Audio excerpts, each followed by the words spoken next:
Bueno, ahora sí, saludo a mis invitados de esta noche. El padre César Villagra, sacerdote católico. Él es doctor en Biblia y es de la parroquia San Jorge. Gracias por estar, padre. Mucho gusto, Mina, y a tu teleaudiencia también un cordial saludo.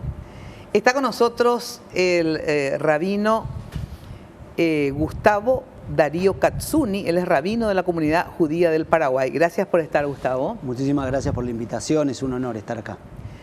El pastor Emilio Agüeros Gay, pastor evangélico de la iglesia Más que Vencedores. Gracias por estar, pastor. Gracias, Mina, y feliz de estar en esta distinguida mesa. Gracias, de verdad.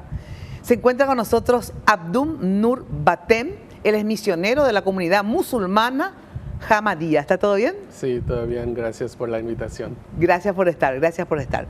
Bueno, realmente qué mesa, ¿eh? Qué bueno que estén sentados en una mesa, diferentes religiones, diferentes creencias, pero unidos en algo que creo que tienen en común. Ustedes me dicen si estoy, que es la fe, ¿verdad? Y la creencia en Dios, ¿verdad? Antes, porque queremos cortar orejas también, la mía para empezar, ¿verdad? Porque yo siempre digo, por lo menos esto pasa, yo soy de la Iglesia Católica, no sé si pasan las otras iglesias, digamos, pero no sé si coincidís conmigo, padre, que al ser una iglesia muy masiva, la Iglesia Católica, muchos somos creyentes, formamos parte de la iglesia porque también nuestros padres fueron o son católicos, pero no necesariamente conocemos a fondo, pero por suerte tenemos algo básico que es creer en Dios y una fe, que es lo esencial. Después podemos profundizar. Pero por eso que sería sensacional ir cortando orejas y conocer más de nuestras propias creencias, de dónde vienen, etcétera, y las diferencias, ¿verdad? ¿Qué nos diferencia y qué nos une? Sobre todo, ¿qué nos une? A ver, ¿por qué son religiones abrahámicas? Todas las que están acá se pueden llamar religiones abrahámicas. Sí. ¿Qué quiere decir? Son cristianos, siempre yo digo cuando quiero que me expliquen. ¿Por qué somos religiones abrahámicas? Si alguien me conteste, a ver. Porque las tres religiones, el judaísmo primero, el cristianismo después y el islam después, vienen de la misma casa, es decir, la casa de Abraham. Ajá. Si tenemos como un padre común, entonces... Sí. ¿Y quién era Abraham? Y son las tres únicas religiones que se consideran reveladas. ¿Qué quiere decir que son cristianos? Y que las demás religiones, solamente el judaísmo, el cristianismo y el islam, pretenden que sus escritos, el Corán, la Biblia, la Torá para los judíos, son una revelación de Dios a través de Moisés, a través de Jesucristo también, del Nuevo Testamento, y a través de Mahoma. Sí.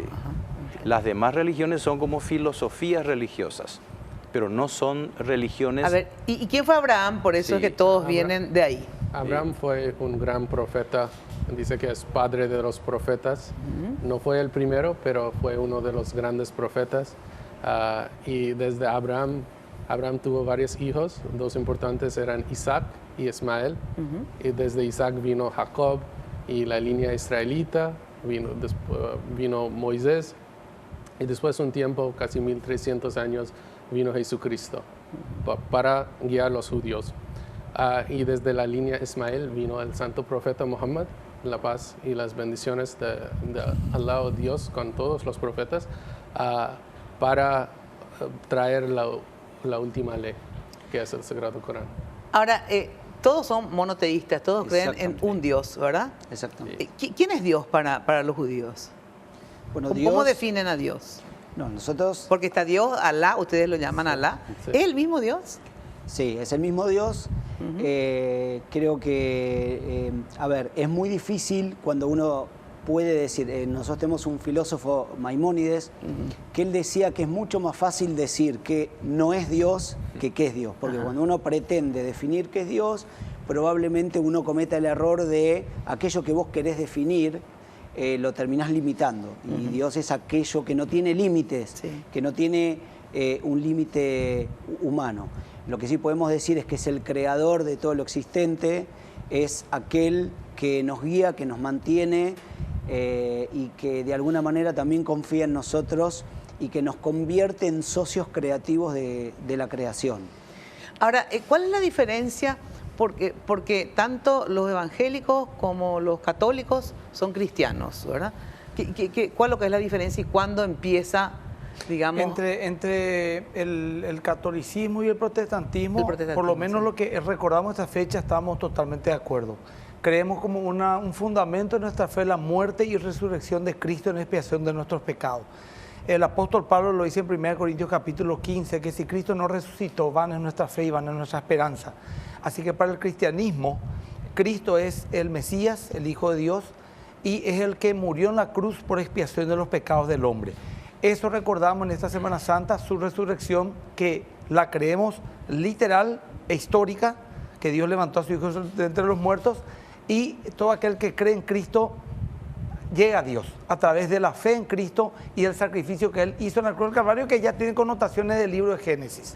Ahora, protestantes, evangélicos, bautistas, explícame, la división en realidad es católicos y protestantes, y a partir de ahí... Sí, el protestantismo nace con la reforma protestante con Lutero, digamos, liderando, hace 500 y pico de años. Y de ahí se ramificaron en varias corrientes evangélicas, cristianas, metodistas, bautistas, pero entonces son protestantes, pentecostales. Son evangélicos, ¿cómo te tengo que llamar? Evangélico, pastor evangélico, cristiano.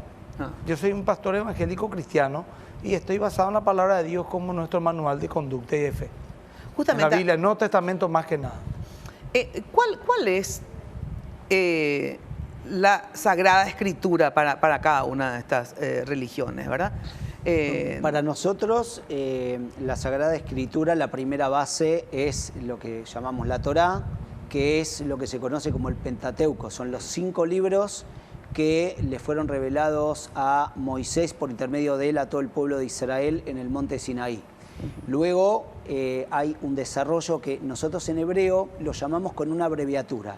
Se llama Tanaj, Torá, que son los 5 libros, sí. Neviim, que son los libros de los profetas, y Ktubim, que son el resto de los libros escritos que aparecen ahí, que para nosotros son 24, lo que se conoce como el Antiguo Testamento totalmente. Ahora, el Corán es la Sagrada Escritura de ustedes, ¿verdad? Tengo aquí ahí está. El Sagrado Corán. El Corán fue revelado hace 1400 años al santo profeta Muhammad a través de Ángel Gabriel. Sí. Es la palabra directa de Dios y nunca fue modificado ni fue cambiado. Y fue revelado en árabe, el idioma, pero hoy en día se encuentra también con traducción en castellano. Entonces, si alguien quiere leer, también se puede. Ahora, aparte del Corán, la Torá, para ustedes también la Torá es... Nosotros respetamos las religiones anteriores, solo es que nosotros creemos que los libros anteriores han sido cambiados o modificados. Por eso tenemos el Corán. El Corán, la Torá no. Sí, en su esencia creemos que había un Torá con Moisés que era bueno, era una enseñanza, una guía para la gente de los israelitas, pero con el paso del tiempo entró cambios. Y por eso Dios mandó el Sagrado Corán, un libro que nunca fue cambiado ni fue modificado. Y lo del Nuevo y Viejo Testamento, a ver. El Antiguo Testamento, creemos los cristianos, lógicamente, en el Antiguo Testamento como una revelación divina. No tenemos la misma visión del Islam. Creemos que Dios tiene la capacidad suficiente de preservar su palabra a través de los profetas. Decir que la Biblia fue adulterada con el paso del tiempo sería decir que Dios no tuvo la capacidad de sostener la palabra dada a sus profetas, Abraham, Isaac, Jacob, Moisés y todo ello. O sea, hasta filosóficamente habría algún inconveniente en tener esa postura. Y creemos que el Antiguo Testamento es la palabra de Dios revelada tal y cual pura como fue dada a los profetas, y el Nuevo Testamento es la revelación de Jesucristo a través de sus apóstoles. También escrita por los apóstoles y preservada a través del tiempo, no solamente por elementos espirituales o de fe diciendo que Dios puede atajar eso y puede sostener, sino también por razones históricas, filosóficas y pruebas incluso que podemos demostrar que la Biblia no ha sido adulterada a través de muchísimos métodos. Es lo que creemos. A ver, entonces no hay versiones de la Biblia. La Biblia es una sola. Las versiones son distintas maneras de traducción, pero que dicen la misma cosa. Por ejemplo, el centro del versículo cristiano sería: porque de tal manera amó Dios al mundo que envió a su Hijo unigénito para que todo aquel que no crea no se pierda, mas tenga vida eterna. Otra versión te podría decir: porque de tal manera Dios amó a la gente que Él envió a su único Hijo para que mueran por Él. O sea, en la esencia del mensaje no cambia completamente, aunque sí hay algunas controversias en algunos versículos que no atañen al mensaje central del Evangelio. Sí hay diferencias, pero no de mensaje. Eso jamás. O sea, todas las Biblias creen que Jesús murió, que Jesús resucitó, que Abraham fue el padre de Isaac, de Jacob, de que las leyes de Moisés fueron dadas por él. Todos coinciden en eso. Ahora, algunas diferencias de traducciones no en nada afecta al mensaje realmente original que Dios dio al hombre a través de sus profetas. Yo quiero decir al respecto lo siguiente, que para nosotros, los católicos, y es lo que se enseña en el Pontificio Instituto Bíblico de Roma, posiblemente existió un texto protomasorético. Y ese texto protomasorético dio origen a lo que hoy llamamos textos originales. Entre ellos está, por ejemplo, el Pentateuco samaritano, tenemos la Septuaginta y tenemos la Biblia hebraica. La Biblia hebrea stuttgartensia le llamamos nosotros también hoy, que compartimos con los judíos. Ahora, la Septuaginta, los 70, está en griego, que viene a ser no tanto la traducción, como se decía antes, sino la versión, una versión. Porque el Pentateuco samaritano, también la Biblia siríaca, como la Septuaginta, serían una versión del protomasorético que se perdió. ¿Por qué? Porque si nosotros hacemos una comparación y en la tesis doctoral, cuando hacemos una tesis doctoral tenemos que demostrar de dónde. Yo soy especialista en Apocalipsis y tengo que ver si el Apocalipsis se fundamenta en el texto hebreo o en el texto griego del Antiguo Testamento, porque se remite a Daniel, porque se remite a Joel, etc. Y hay versiones griegas y versión hebrea. ¿Pero qué es lo que es el Nuevo Testamento y el Antiguo Testamento? A ver. Bueno, y el Antiguo Testamento es el conjunto de libros, que para los judíos son 22, para nosotros son 40 y algo de libros, por el hecho de que tenemos ahí una serie de textos que son de versión de la Septuaginta, justamente. Pero los católicos, ¿cuál es su Biblia? ¿El Antiguo, el Nuevo? No, ¿cuál? Antiguo y Nuevo Testamento, pero Ambos. Lo que pasa es que hay diferencia, no es simplemente Antiguo Testamento, que en el Antiguo Testamento hay textos hebreos y textos griegos que para nosotros son canónicos. Ajá. ¿Y el Nuevo? Y en el Nuevo Testamento tenemos 27 libros que son canónicos. Bueno, pero ¿cuál es el que los católicos toman como su Biblia, el que leen normalmente es el Nuevo Testamento? Bueno, todo lo que nosotros tenemos son traducciones. Es decir, el texto griego original que tenemos es la 28ª edición de Nestle Aland, que recoge todos los papiros que están sueltos por diversos lugares. Tenés en Roma, en el Vaticano, tenés en Florencia, en el Museo de París, tenés en Washington, en varias partes, ¿verdad?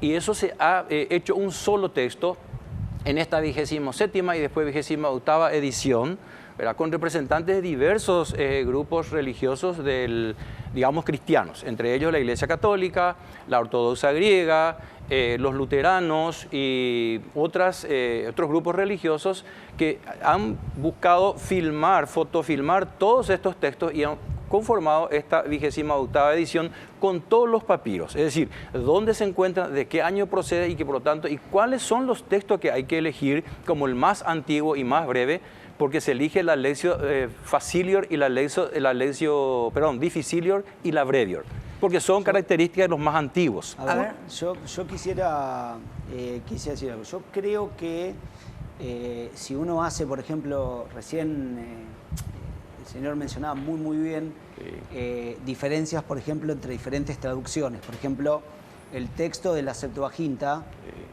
es la primera traducción que se hace de lo que es el Tanaj, la parte del Antiguo Testamento al griego, y que de alguna manera también ahí hay algunas traducciones o algunos puntos que de alguna manera se diferencian de otros tipos, incluso también la métrica de algunos libros. Sí.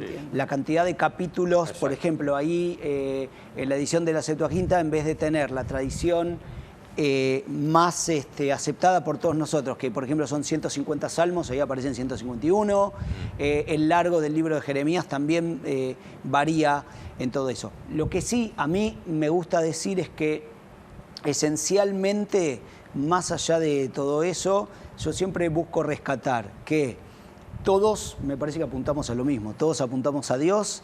Todos tenemos, por ejemplo, nosotros en el judaísmo tenemos también otro texto que es considerado, que se llama la Torá oral, que es, yo no sé si alguna vez han escuchado hablar del Talmud. Sí. El Talmud es un compendio de diferentes épocas del mundo rabínico que lo que hacen es, de alguna manera, hacer cumplible hacer concreto el cumplimiento de la Torá escrita. Por ejemplo, si a mí la Torá escrita me dice que yo tengo que respetar el Shabbat, por ejemplo, el séptimo día en el cual nosotros no hacemos ninguna labor. Bueno, ¿qué quiere decir? ¿A qué se refiere el texto cuando me dice no trabajar? Que me tengo que quedar en mi casa de brazos cruzados, que puedo salir bajo determinadas condiciones, que puedo transportar cosas, o sea, bajan a tierra todo lo exactamente, se hace cumplible a el pueblo para que pueda ser llevado adelante. Tengo que ir a una brevísima pausa. Solamente te voy a decir, los cristianos somos neotestamentarios, más allá de todo el Nuevo Testamento es nuestra fuerza. Eso nomás te quería, para resumir. Es más el Nuevo Testamento en el cual nos basamos. ¿Es así? Sí. Bueno, tengo que ir a una breve pausa y quiero que me digan, a ver, ¿qué es Jesús para cada uno de ustedes? ¿Cuál es el concepto de Jesús? Y también para ustedes, a ver, ¿quién es el Mesías? ¿Vino, no vino, vendrá? Y sobre todo, ¿en qué momento, verdad? ¿O qué tienen en común? Si ustedes tienen que decir, bueno, nos diferencian tales cosas, pero ¿qué ustedes creen que los une? O sea, si hay un punto de unión y con cuál tienen mayor compatibilidad en la vida real, digamos, cuáles son religiones más antagónicas que crean conflictos inclusive, y si eso es superable o no. Acá los señores no van a comparten la mesa, pero no la comida, porque en el caso de Abdum, él está en ayuno. A ver, contanos, ¿estás en ayuno? El mes de Ramadán. ¿Cuál es el mes de Ramadán? Sí, el mes de Ramadán es el 9º mes del calendario lunar de musulmanes. Y en este mes los musulmanes ayunan, abstienen de comida y bebida y relaciones matrimoniales desde el amanecer hasta atardecer, con el fin de acercarse a Dios, conseguir una cercanía a Allah, a Dios, y progresar en la espiritualidad. Un mes entero dura el ayuno. Sí. Y ni agua podés tomar. Ni agua durante el día. En la noche se puede tomar agua y comer. Y a la noche, digamos, ya se puede comer cualquier cosa, o también a la noche tienen alguna alimentación restrictiva en este mes. No hay restricciones. Dentro de lo que está permitido en el Islam puede comer cualquier cosa. ¿Y relaciones matrimoniales no pueden tener durante todo el mes? No, ¿O durante pueden el tener día. Del día, de 6 a 6? O sea, sí. Desde que amanece Entonces, hasta que anochece, independientemente cuál sea la hora. No va a afectar por el día. Bueno, y ustedes, después le voy a preguntar eso también, del ayuno. ¿Cuál es el sentido del ayuno, verdad? Ustedes, este mes, digamos, en términos de comida, porque por ejemplo ahí te hicieron una comida muy especial, o sea, han sentido frutas. Sí. Porque no podrías comer lo que nosotros comemos. Claro, a ver, en el caso nuestro, digamos, te divido la respuesta bien rápido en dos partes. Lo primero es, nosotros tenemos normas alimenticias, ciertas restricciones. Siempre, que en hebreo se le dice kashrut, es decir, la comida kasher. La comida kasher es, punto número 1, se divide en lo que sería carnes, pollos y pescados. O sea, la carne y el pollo tienen que ser faenadas de una manera especial, ¿sí? Donde hay que asegurarse, digamos, hay una prohibición de comer los animales con la sangre, entonces se faena de una manera especial, hay un proceso de lavado y desalado especial que garantiza que el animal cumpla con las características que marca la ley judía. Eso por un lado. Por el otro lado, respecto de los pescados, todos aquellos que tienen aletas y escamas. ¿Esos no? Esos sí. Eso sí, aletas y escamas. O sea, sí. Mariscos no. Mariscos no, claro. Ahí perdimos un poco. Sí, pero bueno. Sí, se pierden las paellas, por ejemplo.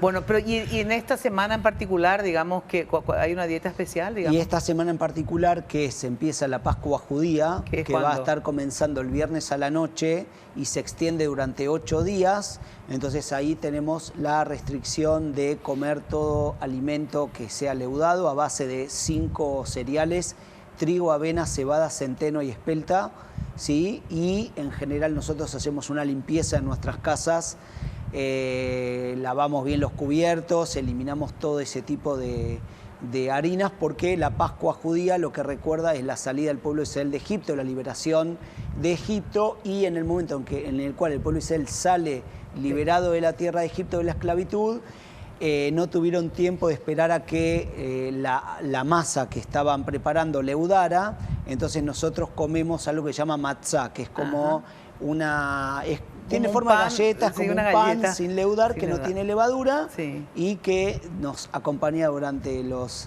8 días de la festividad. Entiendo. Y a ver, ¿y ustedes qué limitación tienen en esta...? Nosotros distinguimos 2 tipos de ayuno. Sí. El ayuno físico, corporal, que podríamos llamar, que es el ayuno que debe manifestar el ayuno más profundo, espiritual. También tenemos algunas recomendaciones respecto a los alimentos, por ejemplo, no comer carne Viernes Santo, etcétera. Que eso ya también se modificó un poco, ¿o no? No es que se haya modificado, sino que se ha liberalizado, digamos, en general, porque tampoco no hay una... claro, no es un dogma. No es un dogma, digamos, pero lo que sí se pretende es que el ayuno corporal deba reflejar el ayuno espiritual. Y ahí nos remitimos a Isaías, porque es decir, por más que nosotros nos circunscribimos al Nuevo Testamento, sin embargo dependemos para la hermenéutica del Nuevo Testamento del Antiguo Testamento. Entonces nos remitimos a Isaías, por ejemplo, que dice ahí, el ayuno que yo quiero es libertad de los oprimidos, la libertad de las cárceles, un año de gracia, lo que Jesús anuncia justamente en la sinagoga, en Lucas capítulo 4, ¿verdad? Es decir, todos los valores fundamentales de la fe cristiana. Ese es el verdadero ayuno. Es decir, no hacer el mal al prójimo, hacer el bien. Ese es el verdadero ayuno que se nos pide. Entonces, el ayuno físico de los alimentos es la manifestación externa de aquel ayuno más profundo que es el espiritual. Sí. Y a ver, totalmente de acuerdo con lo que el padre, la misma cosa. Pero también lo de la carne es un símbolo, ¿no? No, eso nosotros no... Nunca es una tradición católica, respetable, lógicamente, pero no es algo bíblico, que la Biblia dice el viernes no comas carne. Entonces está liberado. Sí. Pero el resto totalmente igual a lo que dijo el padre. Bueno, este tema de Jesús, ¿quién fue Jesús? O sea, si yo le pregunto a usted, a ver, ¿quién fue Jesús? Me gustaría responder a mí primero, porque seguramente ellos van a tener más para explayarse que yo. Sí. Para nosotros, pueden servirse, mientras Jesús tanto, sí. Fue un hombre que nació, vivió y murió como judío. Básicamente un integrante más del pueblo judío que... pero no fue ni profeta, ni hijo de Dios, nada. Bueno, para nosotros no, nosotros tomamos ciertas enseñanzas que incluso aparecen referidas, digamos, a Jesús, que tienen mucho que ver también con el mundo rabínico. Por lo tanto, digamos, para nosotros fue un judío más, que realmente profesó la religión judía con devoción. ¿Quién fue Jesús? En el Islam, Jesús fue una profeta de Dios. Y como musulmanes respetamos y amamos a Jesús y su madre María, la Virgen María, como personas importantes y piadosas. Jesús vino casi 2000 años atrás, era israelita, vino para guiar los judíos, los israelitas, al camino correcto. Creemos que era profeta de Dios no creemos que era hijo físico de Dios. Puede ser que es una metáfora que como todos los que hacen bien son hijos de Dios. Claro. Entonces, en este sentido, tomamos que puede ser hijo de Dios, metafóricamente. Pero fue un profeta de Dios para Fue ustedes. un profeta de Dios y su misión era guiar el pueblo israelita o los judíos hacia el camino recto. Y enseñar, ¿qué enseñar? Jesús vino para enseñar la esencia de la fe. Y en unas palabras, él explicó que alguien le acercó y le preguntó, ustedes saben mejor, pero ¿cuál es el gran mandamiento? Y es lo mismo en el Islam. Él dijo que el gran mandamiento de todos es que tu Dios es único. Ajá. Amarás tu Dios sobre todas las cosas, amarás tu prójimo como a ti mismo. Eso es la base, eso es la enseñanza que Jesús enseñó, que Dios es único, que hay que tener amor por la creación de Dios. Y eso es lo que los musulmanes hoy en día creemos. Ahora, ¿y qué creen? O sea, si creen que sí, que fue un profeta de Dios, si bien no es hijo de Dios, ¿verdad? Sí puede ser en términos metafóricos, como todos somos hijos de Dios, digamos, pero... y entonces, ¿cuál es la diferencia entre Jesús y Mahoma? Que también es un profeta, ¿verdad? Sí, bueno, voy a retrasar un poquito. Yo soy de la comunidad musulmana Ahmadiyya, una comunidad reformativa dentro del Islam. Creemos en Mirza Ghulam Ahmed de Qadian, India, como el Mesías prometido. Él vino para acabar las guerras religiosas y para establecer el amor y la paz en el mundo. El lema de nuestra comunidad es amor para todos, odio para nadie. Nosotros creemos que Jesús vino específicamente a un pueblo que perdió la esencia de su fe para enseñar el amor, porque la práctica tenía la gente, tenía las sinagogas y el libro. Él vino solamente para cumplir la ley, no para cambiar la ley judía. Él fue un judío que vino al pueblo judío y en sus palabras dijo que yo... Pero el profeta de ustedes, de los musulmanes, ¿cuál es? El santo profeta. Nosotros como musulmanes creemos en Abraham, en Adán, en Noé, en Moisés, en Jesús y Muhammad. Y el profeta Muhammad vino casi 600 años después de Jesucristo.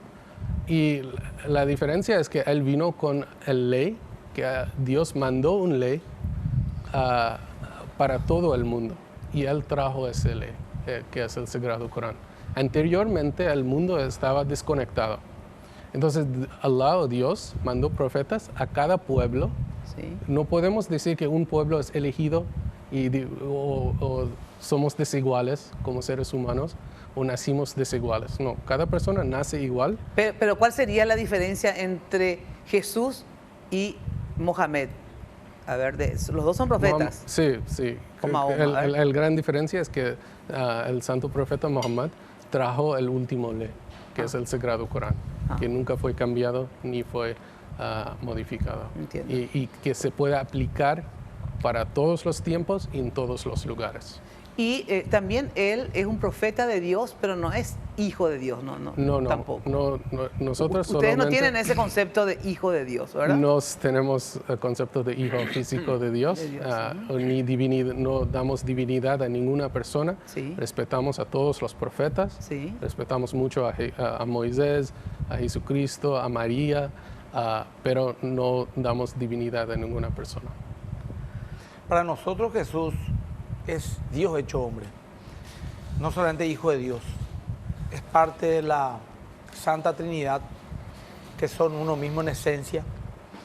Él vino a morir por los pecados de la humanidad. Su muerte expiatoria ya se ve simbólicamente en el Edén.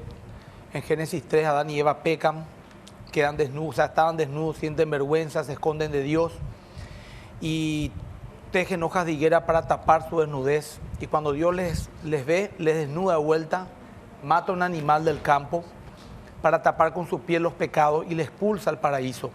De ahí vemos que Abel también mata corderos para expiación de pecados y toda una línea de cientos o miles de años de ceremonia. Los judíos manejan mucho mejor toda esta cuestión de matar un animal inocente, derramar toda su sangre para expiación del pecado del pueblo. Cuando llega Jesús al Jordán, Juan el Bautista dice: he ahí el Cordero de Dios que quita el pecado del mundo. Un judío que haya escuchado eso entendía perfectamente a qué se refería. No hablaba de un cordero, de el Cordero, de todo lo que simbolizó desde Adán hasta nuestros tiempos. Acá estaba. Murió en una cruz, en un sacrificio expiatorio, resucitó al tercer día, estuvo 40 días más ante sus discípulos dando un mensaje, subió a los cielos en cuerpo y alma y está sentado a la diestra de Dios.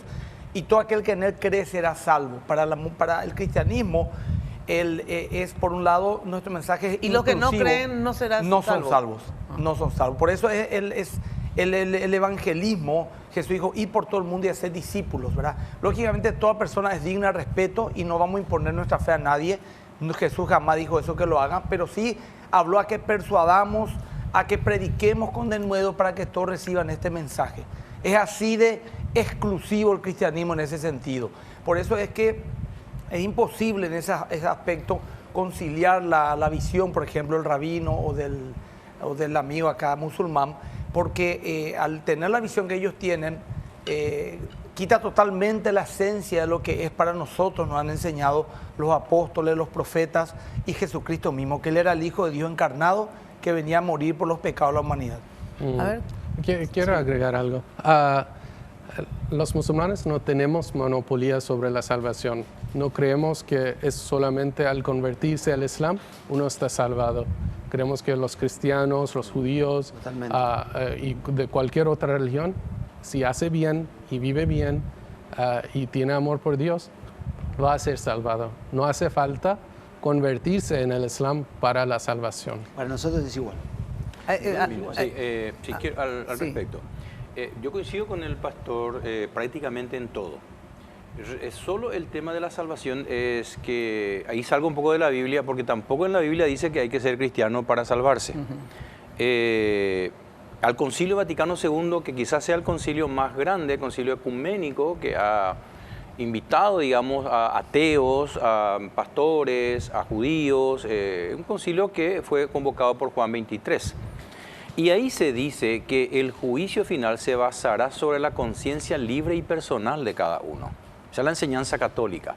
Es decir, yo no necesito ser católico para salvarme. No. Pero no disentís con el pastor, entonces. En ese punto sí. ¿Por qué? Porque es libre. Es decir, porque yo puedo ser católico, pero puedo ser un gran pecador y no salvarme. Es decir, no es la pertenencia a un club lo que te salva, por decirlo de alguna manera, sino es la fidelidad a tu propia conciencia, sea ateo, sea musulmán, sea islámico, sea protestante, es decir, de la religión que sea o incluso siendo ateo. Es decir, ¿por qué? Porque por eso se llama católica. Iglesia católica, ¿qué significa? Es un, disculpame el tecnicismo, no domina, catájolo significa según la totalidad, es decir, abierto a todos. Es decir, no te obliga a ser católico. Antes se decía, extra ecclesia nulla salvo, que quiere decir fuera de la iglesia nadie se salva. Pero eso se corrigió en el Concilio Vaticano II porque era una percepción dogmática que se tenía, pero que fue superada. La iglesia también va corrigiendo sus postulados en la medida en que se encarna cada vez más en las Sagradas Escrituras. Pero en la Sagrada Escritura en ningún lado dice... Justamente ese es el problema, ¿verdad? O sea, en primer lugar, Mina, yo... O sea, estoy diciendo lo que la Biblia dice, ¿verdad? O sea, el Padre va a poder saber eso. Jesús dijo, el que tiene a Cristo tiene la vida, el que no tiene a Cristo no tiene la vida. Estoy de acuerdo con que uno no es salvo por ser católico o evangélico o de algún club, sino por creer en Cristo. Sin Cristo no hay salvación. Pero entiendo que también dijo que Él había venido para cumplir la ley y no para abolirla. Totalmente, bueno, totalmente. Entonces, digamos, me parece que, uno puede tomar las fuentes para un lado o para el otro. Me parece que en ese sentido hay que tener cuidado. Porque... No, está bien. No, yo no, bueno, lógicamente si vamos a hablar de algunas cuestiones teológicas profundas, sería un poco complicado hacerlo el programa en una hora. Yo estoy solamente lanzando a grosso modo... pero según vos, en la Biblia excluye, o sea, para la salvación, a quienes... A ver, ¿y de dónde sacó entonces yo digo, el pastor tiene razón cuando dice que solo el que se adhiere a Cristo será salvo. Pero ¿cómo explica eso hoy la Iglesia? ¿Cuál es la hermenéutica hoy de la Iglesia, de la exégesis de la Iglesia? Que en cada religión, sea el judaísmo, el islam, las otras iglesias, hay la semina verbis y las semillas del verbo. Es decir, el Cristo es un concepto que supera, digamos, la mera pertenencia a un grupo. Yo tengo ovejas de otro redil, dice Jesús. Entonces, Él universaliza. Primero universaliza, sale del judaísmo Él para ir a los paganos, igual con Pablo de Tarso, va a los paganos.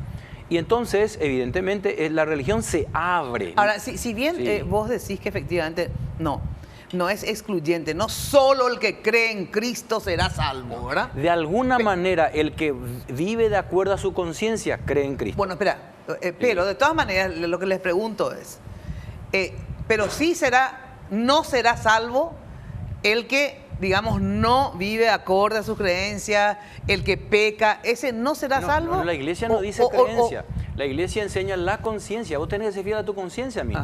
Por supuesto, porque al final Dios te habla. ¿Quién es lo que, según vos, no serán salvos? ¿O solamente, no existe luego el no serán salvos? Bueno, se habla de la blasfemia contra el Espíritu Santo, que traducido quiere decir para nosotros aquel que rechaza libremente la salvación. Por eso yo digo, por eso que es una buena noticia. Buena noticia, ¿qué significa? Tenemos que estar felices porque vino a traernos la salvación. Y Dios, que es Padre y misericordioso, va a buscar salvar a toda costa a su hijo. No va a tratar va a condenarle. ¿Quién le condena a su hijo?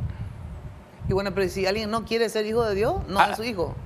Si yo le digo a Dios, yo no quiero saber nada de tu salvación, de tu proyecto, bueno, eso es cosa tuya. Pero entonces, ¿cómo un ateo puede ser salvo? Porque el Padre dijo que un ateo podría ser salvo, pero como un ateo que rechaza no solamente el sacrificio de Cristo, sino su existencia puede ser salvo. Entonces ahí hay un problema, un poco una contradicción, creo yo. Hay ateos éticos, hay ateos que siguen su conciencia, que son coherentes con sus principios. Pero las conciencias son relativas y Jesús dijo la verdad es absoluta. Yo soy el camino, la verdad y la vida. Nadie va al Padre si no es por mí. La verdad es dinámica, lo decía Pablo VI. Sí, pero el camino la verdad llega no es un concepto. El camino que él mencionó por eso, llega a Dios, ¿no? Él fue una guía que él guió la gente hacia Dios. Para ustedes, ¿quién es salvo? O sea, ¿qué condiciones debe haber para ser salvos, para ser salvados? Sí, primero quiero aclarar que Jesús, sus palabras, dijo que Dios es único. Amarás tu Dios sobre todas las cosas. Eso es la base de la religión para mí, islámico y también cristiano. Y amarás tu prójimo como a ti mismo. ¿Y quién es salvo? ¿Qué es la salvación? ¿Qué es el pecado? ¿El salvación de qué? Exacto. Nosotros creemos que es una salvación del pecado y uno puede ser salvado del pecado en este mundo, no solamente cuando muere y pasa por el otro. Entonces uno puede abstenerse, cuando uno tiene una certeza en Dios, que Dios existe, que Dios me mire, ahí no puede pecar más. ¿Por qué la gente peca? Porque por un momento dudan en la existencia de Dios. Dios no existe, no me va a ver, no me va a castigar. Pero el que se salva debe estar libre de pecado o pudo haber cometido pecados y ser perdonado, digamos. Porque puede ser perdonado, pero la salvación que nosotros hablamos, cuando hablamos de la salvación, es una salvación del pecado. Sí, exacto. Y Jesús pero eso no significa que no hayan cometido pecado. O sea, es una salvación del pecado, ¿verdad? Sí. Pero una salvación divina. O sea, Dios te concede, digamos, ¿verdad? La salvación. Y yo lo quiero saber cuándo te concede y cuándo no la salvación. Bueno, eso es una muy buena pregunta. De hecho, digamos, en las Escrituras también está dicho que no hay hombre santo que no peque un poco todos los días. Y en ese sentido también hay quienes que te pueden invertir un poco el desafío. ¿Por qué? Porque una persona, por ejemplo, que comete un error porque no conocía, porque no sabía, en definitiva, uno podría decir que su falta es más leve que aquel que yerra sabiendo lo que está haciendo. Entonces, con ese criterio, entonces, el punto es que el mundo se sostiene, por lo menos para nosotros, por dos pilares. Por un equilibrio entre la justicia divina y la piedad de Dios. Si Dios no contrae toda su justicia para que nosotros podamos vivir, el mundo no se podría sostener ni por un instante. Si en el mundo fuese todo extremadamente piedad, tampoco se podría sostener el mundo. En ese sentido, entonces hay un equilibrio entre la oportunidad de experimentar, de vivir, de hacer el bien y de conocer, que inexorablemente para aquellos pensadores, por ejemplo un pensador, lo vuelvo a citar, para Maimónides, la conciencia de la persona, el camino del estudio y conducirte por un camino correcto te va a llevar automáticamente al conocimiento de Dios.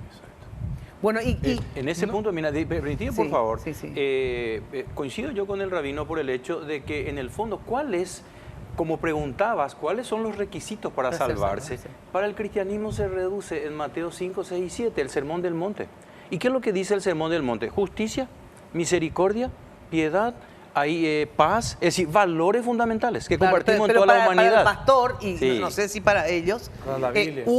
Bueno, por eso, pero yo no soy conocedor de la Biblia, entonces por eso no puedo, digamos, poner eso. Entiendo. Para el pastor dice que según la Biblia, y entonces también le pregunta a ustedes, para ser salvos, aparte de todas estas características, que me imagino que obviamente tendrán un peso, pero yo lo que le digo, uno tiene que creer en Dios, llámese Alá, Dios, etcétera, para ser salvo, o no es condición. Para el pastor es condición. Para el padre dice que cumpliendo con estos otros requisitos no necesariamente tenés que ser un creyente, que Dios igual te salva. ¿Ustedes creen que es condición ¿Creer en Dios o no? Mire, yo tengo un amigo que a su vez es un maestro que una vez me respondió, me dijo, mira, me faltan 2 materias para recibirme de Dios, pero todavía no las voy a cursar, me dijo. Es como que de alguna manera a veces uno puede suponer, yo creo que no es condición, porque creo que, vuelvo a repetir, me parece que el conducirse, nosotros en el judaísmo creemos, por ejemplo, en los 7 preceptos de los hijos, en los 7 preceptos noágicos, que fueron dados a toda la humanidad después del diluvio, y que el que se conduce por esos 7 caminos, que es hacer justicia, no derramar sangre, y todo lo que dijo el Padre, es un camino inexorable para poder tener la salvación y un camino para llegar a Dios. Aunque conscientemente no crean en Dios, ni tengan ese concepto de Dios, nada. ¿Sabe por qué? Porque el alma del ser humano viene de alguna manera configurada para conocer los elementos esenciales que fueron entregados por Dios. Una persona que asesina, su conciencia le pesa. Eso es la conexión inequívoca que la persona tiene con el Creador. Por lo tanto, aquella persona que se conduce por ese camino, o sea, yo creo que decir quién se va a salvar y quién no se va a salvar, me parece que lo tenemos que dejar en manos de Dios. Dios no necesita que nosotros le digamos quién se va a salvar. Claro, pero y ¿qué quién dicen no? Las creencias de ustedes, digo, en el sentido... Yo estoy de acuerdo con el rabino de que nadie puede decir quién se va a salvar, quién no. Sí, pero, yo no puedo, pero la Biblia, lo que yo creo, lo que la Biblia condiciona. Jesús dijo, el que tiene a Cristo tiene la vida, el que no tiene a Cristo no tiene la vida. O sea, es un mensaje duro, admito, difícil, poco cómodo, pero es un acto de amor decir la verdad de lo que uno cree para que el otro pueda recibirlo o no, ¿verdad? El tema, pastor, es la hermenéutica. Es decir, en los textos bíblicos no es que un texto sea igual al otro, no se puede comparar un texto, digámoslo, así como para el judaísmo lo más importante es el Pentateuco, la Torá, después vienen la Neviín y los Ketubín, es decir, los libros proféticos y los demás libros, así también en el Nuevo Testamento los evangelios son los más importantes. Luego después están los demás textos que son iluminados por el evangelio, es decir, hay una gradualidad, evidentemente, y todo tiene que ser visto desde el Sermón del Monte. Por eso digo, ahí está el tema de la hermenéutica. Para los musulmanes, ¿es condición? Creemos que Dios tiene el poder de perdonar cualquier persona, cualquier pecado. Claro. Estoy de acuerdo con eso. Él tiene el poder. Totalmente. Brillante lo que está diciendo. Y nosotros creemos que la salvación es lo opuesto del pecado. ¿El pecado qué es? El pecado, algo que te aleja de Dios. Y la salvación es algo que te acerca. Pero independientemente al pecado, porque ahora ya dejamos que es o no condición creer en Dios para ser salvo, digamos, pero acá hay disidencia, no importa, pero ¿quiénes serán salvos aparte de que puedan creer o no en Dios? Eso ya lo dejamos, en el sentido de los pecadores y no pecadores, ¿verdad? El que más pecó, pero hay un arrepentimiento real, puede ser salvo, o el que no pecó, a ver, ¿cuál es la condición aparte de la creencia o no en Dios? Digamos, ¿hay alguna condición? ¿O alguien que haya súper pecado igual puede ser salvo? Nosotros utilizamos en el judaísmo la palabra más que pecado, transgresión. Pero lo que digo es que dicen los textos que una persona que hasta el último segundo antes de su muerte se arrepiente de todo aquello que hizo de corazón, con pureza de corazón, esa persona puede ser perdonada. ¿El buen ladrón? Estoy de acuerdo con eso también. ¿El buen ladrón en la cruz? Pero el arrepentimiento es algo profundo. Claro, eso te iba a decir. Había un gran predicador que decía, Charles Spurgeon, dudo mucho de los arrepentimientos al borde de la muerte, porque si venía cualquiera a decirte cualquier cosa, vos vas a aceptar. Por eso es importante que ahora en vida, esto es un poco un mensaje a la audiencia, hoy reflexionemos ahora sanos, con proyecto de vida, que vivamos una vida conforme a Dios, no solamente esperar hasta el último segundo, si es que tenemos la oportunidad. Había un rabino que enseñaba lo siguiente, decía... Yo en ese punto coincido, o sea, comparto con usted, o sea, no dejemos para el último momento. Eso es jugar con Dios. Exactamente. Pero había un rabino que enseñaba esto, le comparto porque va muy en consonancia, en este caso, con lo que usted dijo. Él decía, arrepiéntete aunque sea un día antes de tu muerte. Y entonces le preguntaban, ¿y cómo sabe la persona? Bueno, en consecuencia, como todos los días puede serlo, entonces trabaja duro para poder arrepentir. Sí, arrepentirse en Islam, la palabra es toba, que significa cambiar tu dirección. Entonces solamente decir palabras que Claro. lo siento, no es arrepentimiento. Claro, es para cambiar la nosotros. dirección Es cambiar la de su vida. Sí, cambio de Si vida. alguien es ladrón, pedir perdón o No decir basta. lo siento no vale nada. Claro. Entonces, para conseguir la salvación o el perdón, hay que cambiarse. A ver, ¿qué es lo que es la vida eterna, digamos? O sea, ¿qué pasa después que uno muere físicamente, verdad?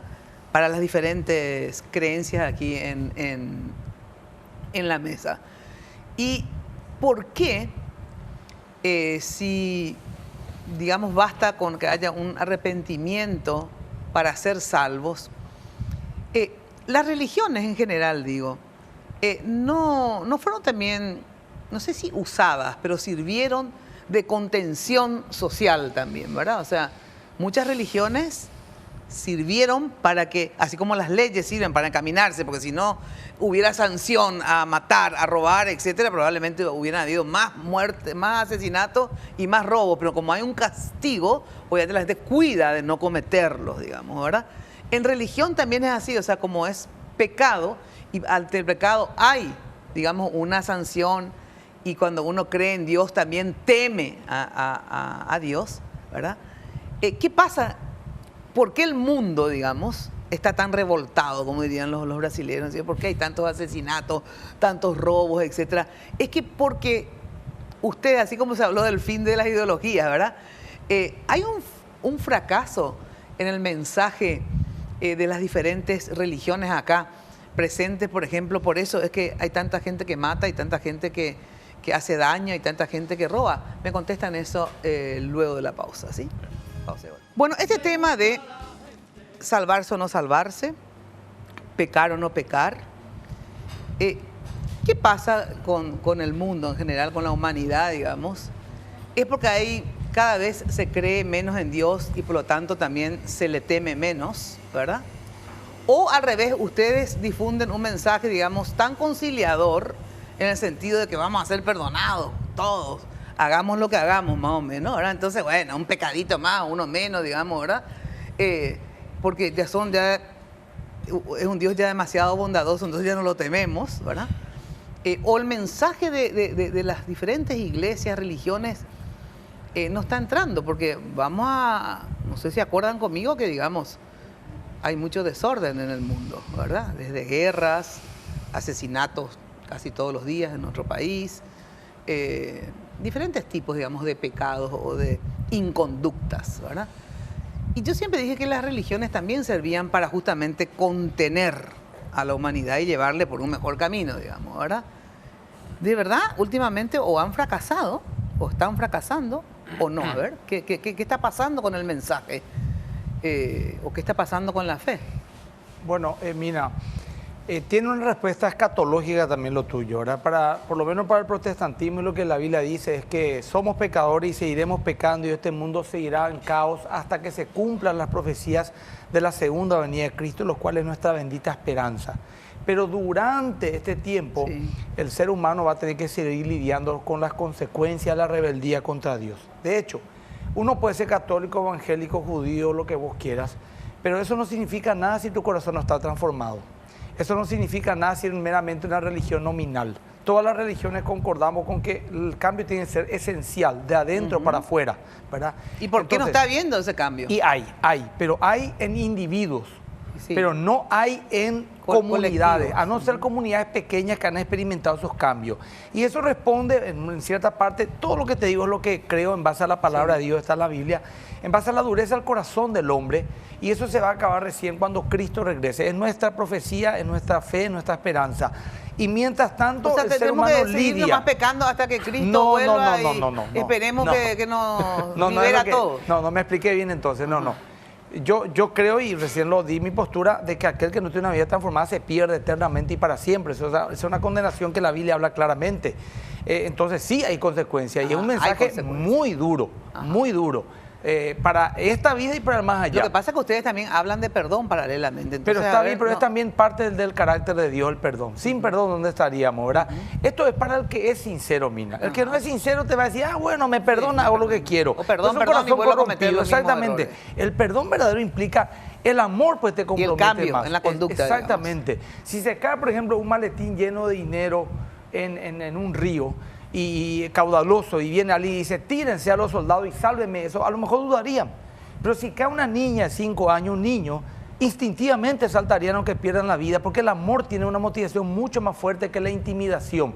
El cristianismo busca el amor, por eso que dijo acá el sheikh. Pero bueno, ¿crees que el mensaje no está llegando? O sea, algo anda mal, como diría Sí, Santiago anda mal. González. Así en línea general, claro que anda mal. Yo creo que se ha claudicado mucho, el mensaje no ha sido claro, se ha entrado una religiosidad tóxica, el mensaje de la cruz y la práctica, por lo menos yo la de mi ángulo de los cristianos, no ha realmente permeado por la falta de testimonio, básicamente por la falta de amor. Entonces la gente dice, bueno, es más de lo mismo, me quedo en lo mío. Y eso es una realidad. ¿Por qué ustedes no coinciden conmigo de que el mundo está, digamos, desordenado como mínimo? Y entonces yo quiero hacer mías las expresiones del Papa Juan Pablo II en Denver, en Colorado, cuando empezó a hablar de la cultura tanática, si la cultura de la muerte en contra de la cultura de la vida.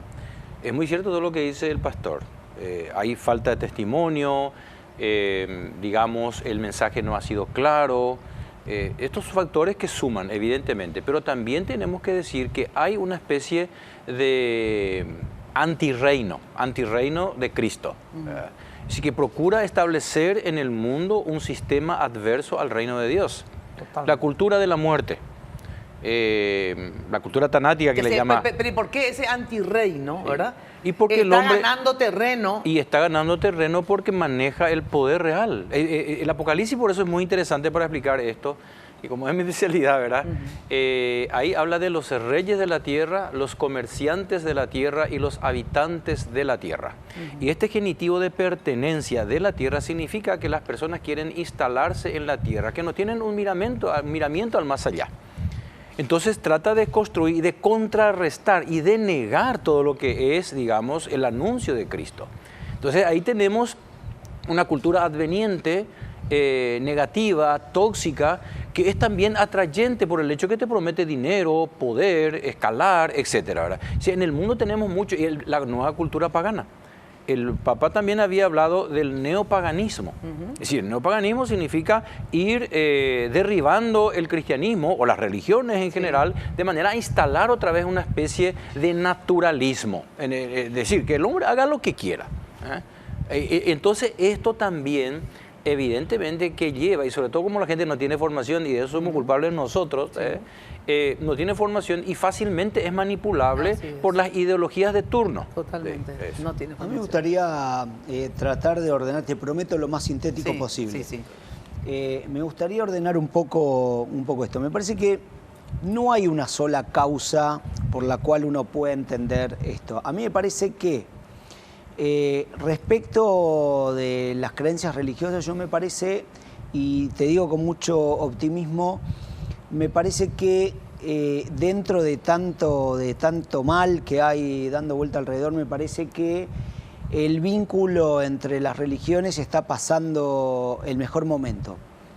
Que nosotros podamos estar juntos sentados acá es un paso que es maravilloso y que también es un ejemplo para nuestros congregantes. Me parece que eso llena de esperanza y me parece que hace mucho tiempo venimos avanzando en esto, y me parece que la religión donde falló durante muchos años, muchos centenios, fue ahí, en esa incapacidad de poder aceptar al otro. La tolerancia, la falta de tolerancia. Exactamente, más que a mí me gusta más hablar de aceptación que de tolerancia, porque viste que tolerancia es, bueno, yo te tolero, pero ahí... Está mal, pero te tolero. Exactamente, o sea, acá lo que se trata es de respetarnos y de entender que está bien las diferencias y de poder de alguna manera también encontrar el camino común, pero yo necesito que vos pienses igual que yo exactamente para poder respetarte.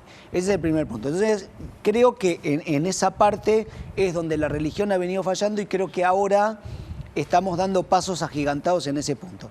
Pero por otro lado también me parece que hay algunas cosas. Muchos pensadores judíos definen al mal como ausencia de bien. Y me parece que ahí también hay... Mira, mientras estaban hablando acá yo me acordaba de un relato. Se cuenta que cuando el pueblo de Israel estaba a punto de recibir la Torá en el monte Sinaí, venían de un duro pasar en Egipto, ¿no? Y cuando llegó el momento de entregarles la Torá, hay un relato rabínico que a mí siempre me pareció raro hasta que una vez lo entendí. Que dice que vinieron ángeles de Dios y curaron a todos los integrantes que formaban parte ahí, de todas sus fracturas, de todos los dolores que tenían y todo lo demás. ¿Por qué? Porque era imposible pretender que una persona crea, que una persona reciba la Torá, que reciba cualquier cosa cuando pasa hambre. Entonces me parece que cuando a la gente le falta lo fundamental, cuando la gente no puede estudiar porque tiene hambre, cuando la gente pasa privaciones, ahí me parece que es donde falta el bien y me parece que la desesperación es lo que impera. Entonces me parece que hoy más que nunca tenemos que seguir dando pasos agigantados para poder ayudar a aquellos que más les falta para poder llegar a los ideales que estamos buscando. A ver, es un fracaso, digamos, el mensaje no está llegando, por eso el mundo está tan desquiciado. Claro, ¿sí? porque cada religión, judaísmo, cristianismo, catolicismo, islam, enseña a hacer bien, a respetar otras personas y justamente... ¿Y por qué no llega el mensaje? ¿En qué están fallando? ¿Por qué no llega el mensaje? ¿Por qué? A ver, eso es la ¿cuál es la gran falla? pregunta. Hay que hacer llegar el mensaje.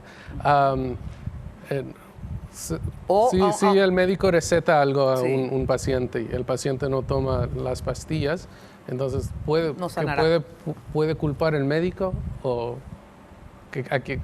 si yo te doy una receta y no tomes, entonces puede culparme o no. Claro, pero acá yo más que encontrar culpables, yo lo que creo es que debiéramos reflexionar, ¿verdad? Yo creo que la esencia de la religión, la base de la religión, ¿qué es? Allah o Dios. Y la religión, si no te puede acercar a Dios, si vos te vas a una iglesia, sinagoga, mezquita, y no logras acercar a Dios, no está cumpliendo su papel. Entonces va a alejarse de este lugar. Bueno, y yo creo que eso está pasando, o sea, en el sentido de que la única explicación, digamos, dentro de una explicación religiosa, obviamente podemos encontrar otro tipo de explicaciones. Dentro del concepto religioso, ¿verdad? Se supone que uno, si es creyente, si uno cree en Dios, también lo teme, en el sentido, no como un ser que castiga, ¿verdad? El creer va acompañado del temer, ¿verdad? El temor a Dios es el principio de la sabiduría. Exacto. Bueno, y dice que el principio de la sabiduría es aborrecer el mal. Bueno, entonces, si uno no teme a Dios, por eso que anda haciendo todo lo que no corresponde, quiere decir que hay una debilidad de las religiones, de las iglesias, ¿verdad? De fortalecer la fe en el ser humano, por eso que está dejando de creer, porque yo creo que cada vez se cree menos, por eso que se teme menos y por eso es que se peca más, digamos. Totalmente, porque la única vida les queda y bueno, entonces hacer lo que quiera, ¿verdad? Claro. Y de acuerdo a la naturaleza caída que tenemos, yo creo menos, temo menos, peco más. Así nomás es la regla, ¿verdad? Pero hay que distinguir la fe con la certeza. Sí.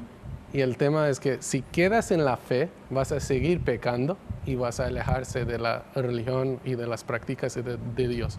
Entonces hay que progresar, hay que desarrollar a través de las oraciones, ayunos, la fe para llegar a tener certeza. Y cuando uno es más cierto que Dios existe, no va a seguir en los pecados. Tengo que ir a una ultra archibredísima pausa. Enseguida volvemos y despedimos esta fabulosa mesa y sobremesa con estos invitados tan especial en una semana muy especial para la mayoría de nosotros. Se nos va el tiempo. ¿Cuál es el concepto de la muerte para las diferentes religiones? Hay un más allá, somos cuerpo y alma. A ver, ¿cuál es el concepto para los judíos de la muerte? Nosotros hablamos de lo que en hebreo se dice el Olam Haba, el mundo venidero, que es el mundo en el cual es toda espiritualidad y en el cual no hay ningún tipo de necesidad física, sino que es todo, de alguna manera, acercamiento a la presencia de Dios. El mundo, lo que decimos en hebreo, Olam Shekulot Tov, el mundo donde todo es bien, no hay mayor bien que estar cerca de la presencia divina. De Dios. Y esto, digamos, todos cuando mueren van al mismo lugar y están al lado de Dios y gozan de la presencia de Dios, o existe también el famoso el cielo, el infierno. A ver, ¿quiénes se salvan y quiénes no? ¿O tiene que ver con eso? ¿Y qué pasa con los que no, digamos? A ver, el judaísmo no, o sea, habla siempre, digamos, en positivo, por lo menos desde mi perspectiva, respecto de quién sí, quién no. Hay, digamos, hay todo un tratado. Pero no existe el cielo y el infierno, digamos. Existe el concepto, digamos, del infierno, no de la misma manera, digamos, que como aparece, digamos, en el cristianismo, sino como un estatus expiatorio para aquellas personas que sus méritos y sus desméritos estén emparejados, y que de alguna manera puede haber un tiempo de transición en lo que se conoce, digamos, en el lenguaje hebreo como el Geinom, el infierno, pero que no siempre es un status eterno, digamos. Se puede, digamos, aún después de muerto, ¿sí? ¿Qué es la muerte? A ver. Sí, somos aquí viajeros en este mundo con cuerpo y alma. Y el cuerpo queda acá cuando fallecemos y el alma pasa. Y si hay cielo, hay infierno. El infierno en el Islam no es eterna. Es como un hospital. Uno entra, cura y pasa por el cielo. Entonces, o no cura y no se va nunca al cielo tampoco. ¿O sí? Nosotros creemos que Dios es infinitamente misericordioso y eventualmente uno cura y va a pasar por el cielo. Bueno, esa es la parte que estamos fallando, entonces, porque, claro, si yo sé que finalmente voy a terminar hablándome, voy a empezar a cometer el pecado al salir de este programa. Sí, pero no creo que funcione así, porque también habíamos hablado... Pero tienen que ir con un mensaje un poco más restrictivo, me parece. Bueno, para el protestantismo hay un cielo, un infierno, hay una plenitud y una vida eterna, y los que tienen a Cristo están en la presencia de Dios, y los que no están condenados eternamente, y ya no hay solución en ese estado. Es lo que la Biblia dice. O sea, si a alguien le incomoda, no se incomode conmigo, por favor. Es lo que la Biblia dice, es lo que está acá escrito. Claro, a lo mejor alguno dice son interpretaciones, pero por lo menos históricamente es lo que siempre se ha aceptado. A ver, esto, sí, después de morirnos, ¿qué? Después de la muerte, ¿qué? La muerte, ante todo, para nosotros es el fin de la experiencia terrenal. Y para los cristianos, correctamente, como dice el pastor, hay una vida eterna que no es lo mismo que inmortalidad del alma, porque nosotros no creemos desde el punto de vista bíblico de que haya un dualismo antropológico, separación de cuerpo y alma. Entonces hay que definir al hombre como alma y no hay necesidad de redención. Es decir, todo el hombre muere, así como Jesucristo, todo el hombre resucita, en cuerpo y alma, pero un cuerpo espiritual, digamos, ¿verdad? Y existe el cielo, el paraíso, es que se nos promete, y el infierno existe como posibilidad, es lo que dicen últimamente los teólogos. En la Biblia aparece la figura del infierno, aparece ciertamente, pero hay muchos teólogos que dicen hoy que el infierno es una posibilidad, porque por la infinita misericordia de Dios, justamente, ¿verdad? Él va a buscar toda la forma de salvarnos, pero se condena a aquel que libremente ha rechazado el proyecto de Dios. Sí. Bueno, creo que hay que cambiar alguna escritura y hacerlo un poco más estricto o interpretarlo de otro modo, porque con esa interpretación creo que no vamos. Bueno, el mensaje que quieras dar a la gente que nos ve y nos escucha. Bueno, primero que nada quiero agradecer muchísimo la invitación. Quiero saludar acá a todos los que estamos presentes, desearles a toda mi comunidad de Pesach Kasher Besameach, que tengamos unas hermosas Pascuas, a toda la comunidad cristiana que tengan unas hermosas Pascuas también. Y bueno, nada, me parece que es un hermoso ejemplo, digamos, para mí es muy lindo estar acá. Y bueno, que tengas también, como te dije antes, Ramadán Mubarak, sí, Mubarak. Así que todo lo mejor. Y bueno, que siempre tengamos la posibilidad de tejer puentes hacia el diálogo, hacia la paz, sí, que es lo más importante. Sí. Un mensaje. Nuestro mensaje básico es amor para todos, odio para nadie, que felices fiestas. Espero que todos disfruten estos días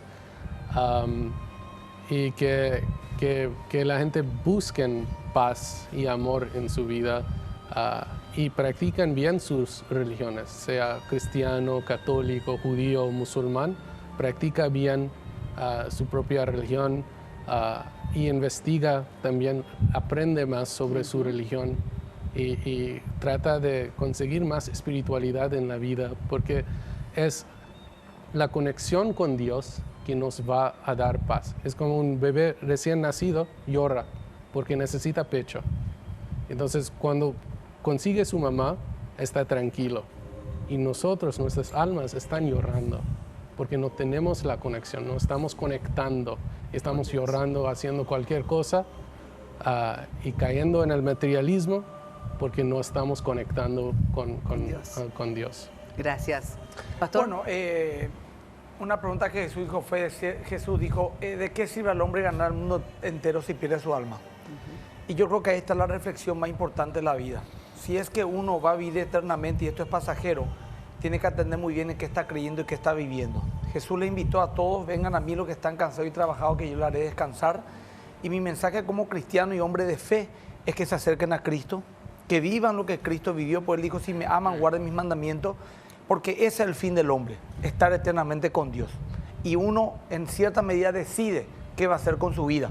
Y nadie va a poder ser culpado de inocente por no haber obedecido, por lo menos en esta zona del mundo que tanto podemos hablar de Dios abiertamente y en fe. Sí. Así que ese es mi mensaje, que se acerquen a Cristo, que lo amen, que amen a su prójimo, que amen a Dios y que busquen una vida que realmente les dignifique como seres humanos. Padre. Yo también un poco en la misma línea quiero decir que este es un tiempo privilegiado para todos nosotros, Semana Santa, Pascua, para hacer una peregrinación interior. Sí, para reflexionar en familia, recuperar los valores, volver a las prácticas religiosas que nos acercan a Dios de alguna manera y practicar evidentemente la caridad, el amor. Y entre las distintas religiones pues tender puentes de diálogo, de paz y de acuerdos, de tal manera que podamos ser testimonio, los creyentes de todas las religiones, para un mundo descreído. Me encanta. Muchas gracias por los mensajes, en serio. Gracias por aceptar sentarse todo en esta mesa.